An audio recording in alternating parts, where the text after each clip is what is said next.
नहीं खेलता जहाँ जीतना फिक्स हो, क्योंकि जीतने का मजा तभी आता है जब हारने का रिस्क हो। सो हेलो गाइस, मैं रतन, आप देख रहे हैं आपका चैनल जैसे वीडियो। तो आज अभी हम करने जा रहे हैं एक्सरसाइज 3.2 क्लास 12 की बेसिक। ओके, देखो एक्सरसाइज 3.2 में ना कुछ भी है नहीं, कुछ भी है नहीं। उसमें सिर्फ एडिशन, सब्ट्रैक्शन, मल्टीप्लिकेशन करना है और कुछ है नहीं। तो इसीलिए हम एडिशन, सब्ट्रैक्शन, मल्टीप्लिकेशन, मैट्रिक्स का कैसे करते हैं वो पहले हम समझ लेते हैं इसी वाले वीडियो में, इस बेसिक वाले वीडियो में। उसके बाद आप खुद भी कर सकते हो एडिशन, सब्ट्रैक्शन, मल्टीप्लिकेशन खुद कर सकते हो, क्योंकि एक्सरसाइज 3.2 में और कुछ है ही नहीं, सिर्फ एडिशन, सब्ट्रैक्शन, मल्टीप्लिकेशन, और कुछ है ही नहीं। ओके, तो ये रहा इसका बेसिक वाला वीडियो। तो देखो, तो हम मेनली क्या पढ़ेंगे, देखो एडिशन, सब्ट्रैक्शन और मैट्रिसेस, फिर मल्टीप्लिकेशन, एडिशन और सब्ट्रैक्शन। ओके, तो एडिशन और सब्ट्रैक्शन सबसे पहले हम पढ़ेंगे, एडिशन और सब्ट्रैक्शन मैट्रिसेस का। तो देखो एडिशन और सब्ट्रैक्शन के लिए मेरे पास कंडीशन है, ये दो कंडीशन मेरे पास होना चाहिए एडिशन और सब्ट्रैक्शन के लिए। सबसे पहले तो उसका ऑर्डर सेम होना चाहिए। ओके, मतलब जितने भी मेरा मैट्रिक्स दिए हुए हैं उनको एडिशन या सब्ट्रैक्शन के लिए क्या होगा, वो मैट्रिसेस का ऑर्डर सेम होना चाहिए, ऑर्डर सेम होना चाहिए, lies on corresponding elements. Okay, मतलब मेरा जो एडिशन होगा या फिर मेरा जो सब्ट्रैक्शन होगा वो मेरा कॉरेस्पॉन्डिंग एलिमेंट्स के साथ ही एडिशन या सब्ट्रैक्शन होगा। ओके, तो देखो यहाँ पे हम एग्जाम्पल से मैं यहाँ पे समझा रहा हूँ। मान लो मेरे पास एक मैट्रिक्स है, ये एक मैट्रिक्स दिया हुआ है। ओके, इसमें क्या है, एक्स वाई जेड ए है, और एक मैट्रिक्स दिया हुआ है 1 2 3 4। ओके, तो इन दोनों मैट्रिक्स को मुझे ऐड करना है, ऐड करना है। तो देखो सबसे पहले ऐड करने के लिए मेरे पास कंडीशन क्या होना चाहिए, ऑर्डर सेम होना चाहिए। तो देखो इसका ऑर्डर क्या है, देखो ऑर्डर कैसे लिखते हैं या ऑर्डर क्या होता है वो आपको 3.1 या फिर इस मैट्रिक्स का ही बेसिक वाले वीडियो में ऑलरेडी बता चुका हूँ। तो इसका ऑर्डर क्या है, देखो रो 2 है, कॉलम 2 है, तो यानी कि 2 इंटू 2 का ऑर्डर है। और इसका ऑर्डर कितना है, देखो रो 2 है, कॉलम 2 है, इसका भी ऑर्डर 2 है। तो ऑर्डर सेम है, हाँ ऑर्डर सेम है, सही है। अभी हम क्या करेंगे, एडिशन या फिर सब्ट्रैक्शन हम किस में अप्लाई करेंगे, कॉरेस्पॉन्डिंग एलिमेंट के साथ। यानी कि अगर इसमें देखो रो 1 कॉलम 1 है, इधर भी रो 1 कॉलम 1 के साथ ऐड करेंगे। इधर वाई मेरा क्या है, रो 1 कॉलम 2, तो इधर रो 1 कॉलम 2 के साथ ऐड करेंगे। कैसे करेंगे, देखो बहुत आसान है, सिंपल। देखो इधर क्या है, रो वन कॉलम 1 में एक्स है, इधर रो 1 कॉलम 1 में 1 है, तो एक्स को 1 के साथ ऐड करेंगे, यानी कि एक्स प्लस 1 हो गया। फिर उसके बाद वाई, इधर वाई है, इधर वाई के जगह पे 2 है कि नहीं। रो 1 कॉलम 2 और रो 1 कॉलम 2 पे इधर 2 है, तो वाई प्लस 2। देखो यहाँ पे हम ऐड कर रहे हैं। ओके, ऐड कर रहे हैं। उसी तरह से जेड, जेड को किसके साथ ऐड करेंगे, जेड को 3 के साथ, 3 के साथ, और ए को 4 के साथ, है कि नहीं। आंसर खत्म, बस इतना। और इसका आखिर में हम लिख देंगे कि इसका ऑर्डर क्या है, 2 इंटू 2 का, है कि नहीं, 2 इंटू 2 का ऑर्डर है। ओके, आंसर खत्म। उसी तरह से एडिशन तो ये रहा, और सब्ट्रैक्शन, सब्ट्रैक्शन में बिल्कुल सेम टू सेम। मान लो मेरे पास ये एक मैट्रिक्स है, मान लो हम इसको ही कर ले हैं। ओके, मान लो मेरा एक मैट्रिक्स है, ये एक मैट्रिक्स दिया हुआ है, ये एक मैट्रिक्स, और ये इसको मैं सब्ट्रैक्शन करने के लिए क्या है, तो सब्ट्रैक्शन कैसे करेंगे, इसका रो 1 कॉलम 1 फिर इसका रो 1 कॉलम 1 माइनस कर दो, बस माइनस कर दो, आंसर खत्म। माइनस करो और कुछ नहीं, सिर्फ माइनस करो। मतलब एडिशन और सब्ट्रैक्शन में कुछ अलग नहीं है, इसमें बिल्कुल सेम है। ओके, तो मान लो और एक एग्जांपल ले लेता हूँ। मान लो ये एक मेरा मैट्रिक्स है 1 2 3 4, इसको हमें ऐड करना है 3 6 5 7 के साथ। ओके, तो कैसे करेंगे, सबसे पहले देखो इसका ऑर्डर देखो, ऑर्डर 2 इंटू 2 है, ये ऑर्डर 2 इंटू 2 है, तो ऑर्डर तो सेम है, सही है। अभी इसका कॉरेस्पॉन्डिंग एलिमेंट के साथ हमें ऐड करना है, यानी कि इसका रो 1 कॉलम 1 के साथ इसका रो 1 कॉलम 1। ओके, तो देखो 1 को हम किसके साथ ऐड करेंगे, 1 को 3 के साथ, तो ऐड कर लेते हैं 1 प्लस 3। फिर 2 को किसके साथ ऐड करेंगे, 2 को 6 के साथ, 2 प्लस 6 हो गया। फिर 3 को किसके साथ, 3 को 5 के साथ, 3 प्लस 5। फिर 4 को किसके साथ, 4 को 7 के साथ, 4 प्लस 7, तो आंसर खत्म। अब इसको आप ऐड करके लिख दो, आंसर हो गया। तो देखो 1 प्लस 3 कितना होता है, 4 होता है, 2 प्लस 6 8, 5 प्लस 3 8, 4 प्लस 7 11 हो गया। तो ये इसका ऑर्डर कितना है, 2 इंटू 2, ठीक है नहीं, आंसर खत्म। बिल्कुल उसी तरह से अगर इसको आप सब्ट्रैक्शन करना चाहो तो कैसे करोगे, देखो सब्ट्रैक्शन में भी सेम प्रोसेस, बस आपको सब्ट्रैक्ट करना है, इसमें ऐड किया उसमें सब्ट्रैक्ट करना है, और कुछ नहीं। ओके, नहीं तो बाकी सब कुछ सेम टू सेम। इसमें अब बस इसके देखो, इसमें क्या होता है, सब्ट्रैक्शन में सिर्फ आपको सब्ट्रैक्ट करना है, नहीं तो ये एडिशन के साथ बिल्कुल सेम टू सेम है। ओके, तो इसमें सब्ट्रैक्ट कर लेंगे, ठीक है नहीं। तो 1 से -3 तो -2, 2 से -6 तो -4, 3 से -5 तो -2, 4 से -7 तो -3, है कि नहीं। तो 2 × 2 का ऑर्डर है, आंसर खत्म, ठीक है नहीं।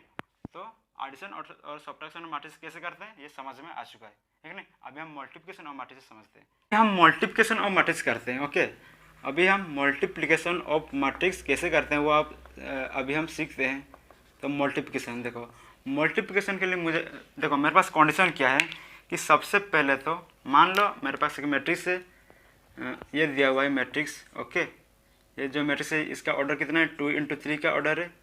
और एक मैट्रिक्स मेरे पास दिया हुआ है ये, और इसका ऑर्डर जो है वो 3 × 4 का है। ओके, तो देखो सबसे पहले हम इन दोनों मैट्रिक्स को सॉल्व करने के लिए हमें इसका पहला कंडीशन जो होता है वो ये होता है कि इस मैट्रिक्स को पहले देखो, इन मैट्रिक्स को देखो, फिर इन मैट्रिक्स में से सबसे पहले तो हम मल्टीप्लाई उन मैट्रिक्स को करेंगे जिसमें देखो इस पहले वाले मैट्रिक्स का कॉलम और दूसरे वाले मैट्रिक्स का रो इक्वल होना चाहिए।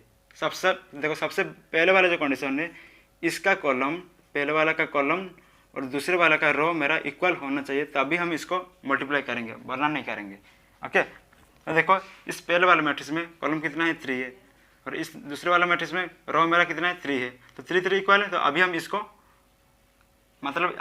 मल्टीप्लिकेशन कर सकते हैं, इसको मल्टीप्लाई कर सकते हैं।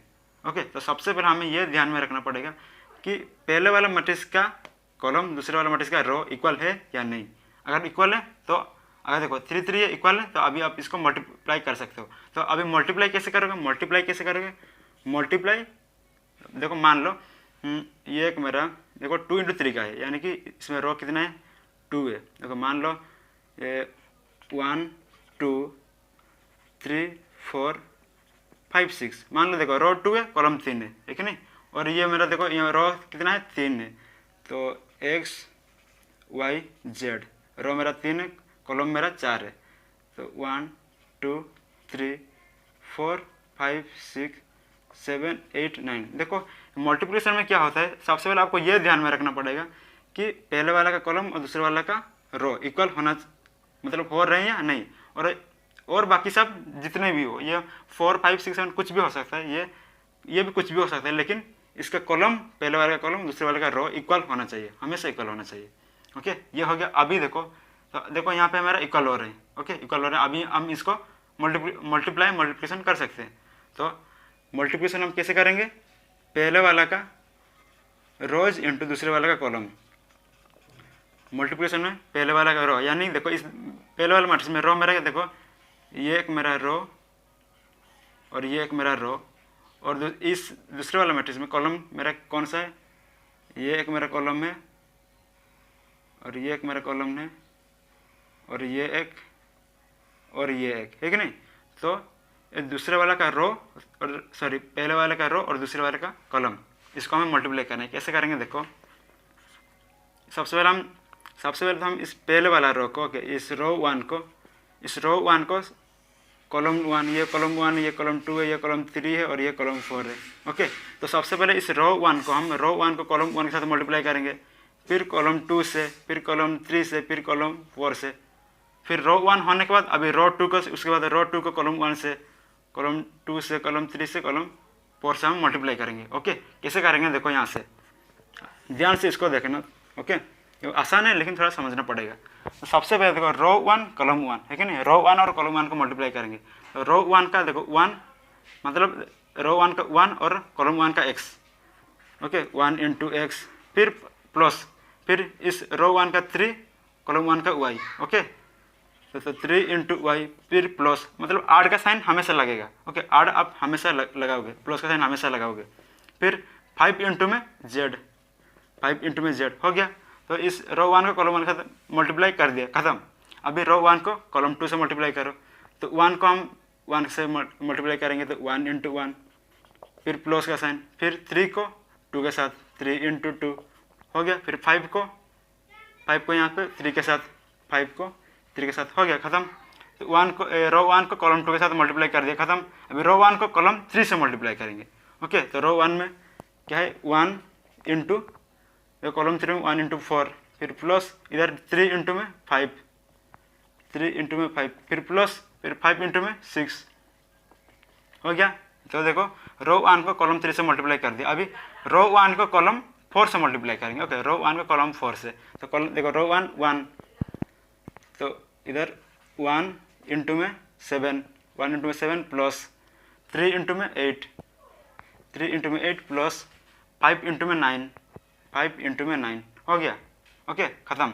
तो अब देखो हम क्या किए, देखो रो 1 को कॉलम 1 कॉलम 2 कॉलम 3 कॉलम 4 सब में हम मल्टीप्लाई कर दिए, ठीक है नहीं। अभी हम रो 2 को उसी तरह से करते हैं।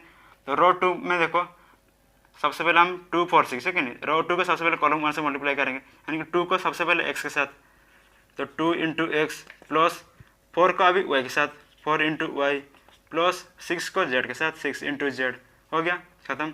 उसके बाद देखो कॉलम 1 खत्म हो गया। अभी कॉलम 2 के साथ करेंगे रो 2 को, तो 2 into 1, 2 into 1 plus 4 into 2 plus 6 into 3। देखो हमेशा प्लस का साइन लगाओगे। ओके, हमेशा प्लस का साइन लगाओगे। ये हो गया। अभी देखो रो 2 कॉलम 2 हो गया। अभी रो 2 को कॉलम 3, तो रो 2 कॉलम 3, तो 2 को 4 के साथ, 2 into 4 plus 4 into 5, 4 into 5 plus 6 into 6 हो गया।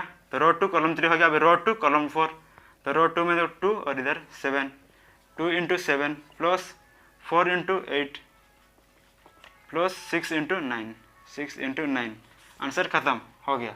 ओके, तो देखो बिल्कुल अब इसी तरह से करो। सबसे पहले तो आप क्या करोगे, अब चेक करोगे कि इसका कॉलम और इसका रो इक्वल हो रहे हैं कि नहीं। अगर इक्वल हो रहे हैं तो इसको मल्टीप्लाई करो, अगर इक्वल नहीं होंगे तो नहीं करना है। ओके, तो देखो यहाँ पे कॉलम और रो इक्वल हो रहे थे, फिर इसको मल्टीप्लाई किया। मल्टीप्लाई कैसे करेंगे, इसका पहले वाले का रो और दूसरे वाले का कॉलम, ऐसे। ओके, और एक एग्जाम्पल यहाँ पे हम करते हैं। जैसे कि मान लो मेरे पास ये एक मैट्रिक्स है और इसका ऑर्डर जो है वो 2 इंटू 2 है, और ये एक और मेरा मैट्रिक्स है, इसका ऑर्डर कितना है 2 इंटू 3 है। ओके, 2 इंटू 3 है। तो देखो सबसे पहले आप क्या चेक करना है कि पहले वाला का कॉलम और दूसरे वाला का रो इक्वल है या नहीं। देखो पहले वाला का कॉलम क्या है 2 है, दूसरे वाला का कॉलम रो, पहले वाला का कॉलम 2 है, दूसरे वाले का रो 2 है, तो इक्वल है। तो इसको हम आराम से मल्टीप्लाई कर सकते हैं, ठीक है नहीं।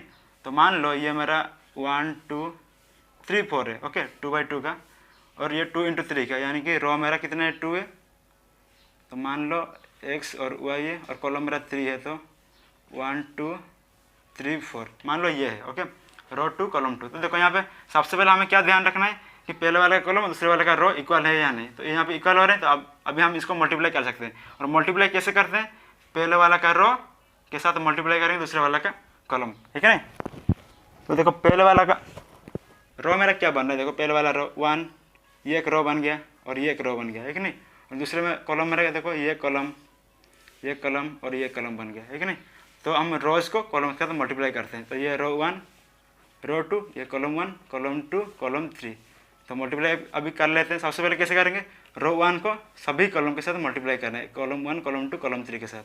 तो रो 1 को सबसे पहले कॉलम 1 से, तो 1 को x, 1 इंटू एक्स, फिर plus 2 into y, 2 into y हो गया। फिर देखो अभी रो 1 कॉलम 1 हो गया। अभी रो 1 कॉलम 2, तो 1 इंटू 1, फिर 1 इंटू 1 प्लस 2 इंटू 2, तो रो 1 कॉलम 2 हो गया। अभी रो 1 कॉलम 3, तो 1 इंटू 3 प्लस 2 इंटू 4 हो गया।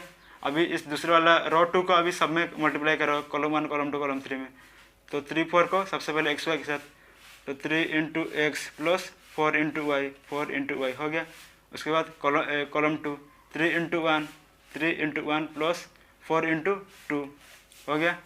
अभी कॉलम 3 के साथ 3 इंटू 3 प्लस 4 इंटू 4 हो गया, आंसर खत्म। तो देखो अभी देखो ये जो मेरा ऑर्डर है कि नहीं, ये जो मेरा ऑर्डर है वो जो ये जो ऑर्डर होगा है कि नहीं, वो हमेशा रोज इंटू कॉलम का होगा, यानी कि पहले वाला का रो और दूसरे वाला का कॉलम, यानी कि 2 इंटू 3 का ऑर्डर होना चाहिए। तो देखो ये ऑर्डर कितना है 2 × 3 यानी रो मेरा 2 है और कॉलम मेरा 3 है, यानी कि ये मेरा सही है, ठीक है नहीं। देखो हमेशा आपको ध्यान में रखना है कि जो ऑर्डर होगा मेरा आंसर का ऑर्डर होगा वो हमेशा पहले वाले का रो और दूसरे वाले का कॉलम, पहले वाले का रो दूसरे वाले का कॉलम का ऑर्डर होना चाहिए 2 × 3। देखो इसमें भी देखो पहले वाला का रो दूसरे वाला का कॉलम है कि नहीं, पहले वाला का रो दूसरे वाला का कॉलम, यानी 2 × 4 का ऑर्डर होना चाहिए। ये चेक करो 2 × 4 का ऑर्डर हो रहा है कि नहीं, ये 1 ये 2 ये 3 और ये 4, यानी कि 2 × 4 का ऑर्डर है कि नहीं, तो आंसर मेरा सही है। ओके, पे मैट्रिक्स मेरा दिया हुआ है 2 × 3 का मैट्रिक्स है। ओके, ये एक मेरा मैट्रिक्स है 2 × 3 का, और एक इधर मैट्रिक्स है और वो मेरा क्या है, वो मेरा 3 × 2 का है। तो अभी देखो इसका पहले वाला और उसका देखो मतलब इसका कॉलम और इसका रो इक्वल है कि नहीं, तो इसको हम आराम से मल्टीप्लाई कर सकते हैं। तो इसमें अगर इसका जो क्वेश्चन पूछा होगा कि इसका ऑर्डर कितना होगा, इसका आंसर का ऑर्डर कितना होगा, तो ऑर्डर देखो अभी मैं बताया इसका ऑर्डर क्या होगा, पहले वाला का रो और दूसरे वाला का कॉलम, ठीक नहीं, दूसरे वाला का कॉलम ये है, पहले वाला का रो दूसरे वाला का कॉलम, यानी कि 2 × 2 का ऑर्डर होना चाहिए। जो आंसर होगा वो 2 × 2 का ऑर्डर में होना चाहिए, तभी ये सही होगा। ओके, तो देखो ऑर्डर हमेशा ये याद रखना, ऑर्डर कैसे बनाते हैं कि पहले वाले का रो दूसरे वाले का कॉलम, पहले वाले का रो दूसरे वाले का कॉलम 2 × 2। ओके, तो ये था मल्टीप्लिकेशन ऑफ मैट्रिक्स। अभी हम multiplication of matrix bye scalar ये समझते हैं। तो ये बहुत आसान है। देखो मान लो जैसे कि मेरा एक मैट्रिक्स दिया हुआ है A = 1 2 3 4 दिया हुआ है। Okay, A = 1 2 3 4। तो मैं अगर यहाँ पे सवाल पूछूँ कि 3A कितना होगा, 3A कितना होगा, तो आप क्या करोगे, देखो अगर A = 1 2 3 4, तो 3 को मैं 3A = कितना होगा, 3 को इस A में है कि नहीं, 3 को इस A में मल्टीप्लाई करूँ तो 3A हो जाएगा। तो मैं अभी क्या करूँगा, देखो 3 को इस अंदर में सबके साथ मल्टीप्लाई करना पड़ेगा। ओके, 3 को सबके साथ, तो सबसे पहले 3 × 1, फिर 3 × 2, फिर 3 × 3, फिर 3 × 4। ओके, तो अभी क्या हो रहा है, देखो 3 × 1 3, 3 2 = 6, 3 3 = 9, 3 4 = 12, है कि नहीं। तो ये रहा आंसर। ओके, ये रहा क्या, matrix bye scalar, multiplication of matrix bye scalar. अगर मैं और यहाँ से सवाल पूछूँ कि अगर मेरा A = x y z a है, तो 2A कितना होगा, यहाँ से देखो 2A कितना होगा, अब 2 को अंदर मल्टीप्लाई कर दो, आंसर खत्म, ठीक है। 2 को x के साथ मल्टीप्लाई करोगे तो 2x, 2 को y के साथ मल्टीप्लाई करोगे तो 2y, 2 को z के साथ मल्टीप्लाई करोगे तो 2z, 2 को a के साथ मल्टीप्लाई करोगे तो 2a, आंसर खत्म। यही है matrix bye scalar. Okay, multiplication of matrix bye scalar, ठीक है। मैं आपको थोड़ा रिवाइज करवा दे रहा हूँ जो पढ़ाई हूँ। ओके, रिवाइज करवा दे रहा हूँ। देखो एडिशन और सब्ट्रैक्शन में मेरा होता है क्या है, एडिशन और सब्ट्रैक्शन में मैं क्या देखता हूँ, एडिशन और सब्ट्रैक्शन में सबसे पहले तो उसका ऑर्डर सेम होना चाहिए। जैसे कि मान लो ये एक मेरा मैट्रिक्स है, तो अगर ये 2 × 2 का है, तो ये जो मेरा मैट्रिक्स है वो भी मेरा 2 × 2 का मैट्रिक्स होना चाहिए, ठीक नहीं, यानी कि ये स्क्वायर मैट्रिक्स होना चाहिए, तभी ये एडिशन कर सकता हूँ या फिर सब्ट्रैक्शन कर सकता हूँ।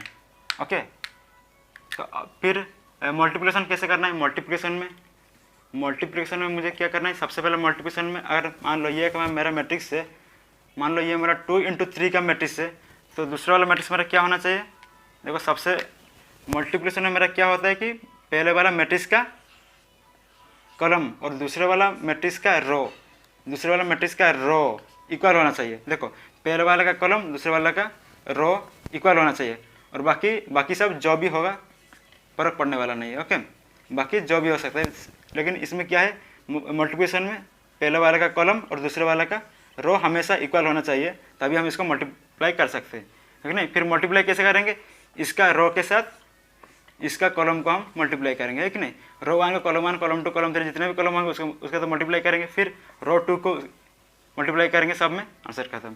और स्केलर मेरा होता क्या है, अगर ए मेरा 2a b c हुआ तो 2a कितना होगा, तो अभी हम क्या करेंगे, देखो अगर a मेरा 2a b c हो रहा है तो 2a कितना होगा, 2 को इन सब में मल्टीप्लाई करो, आंसर खत्म, है कि नहीं।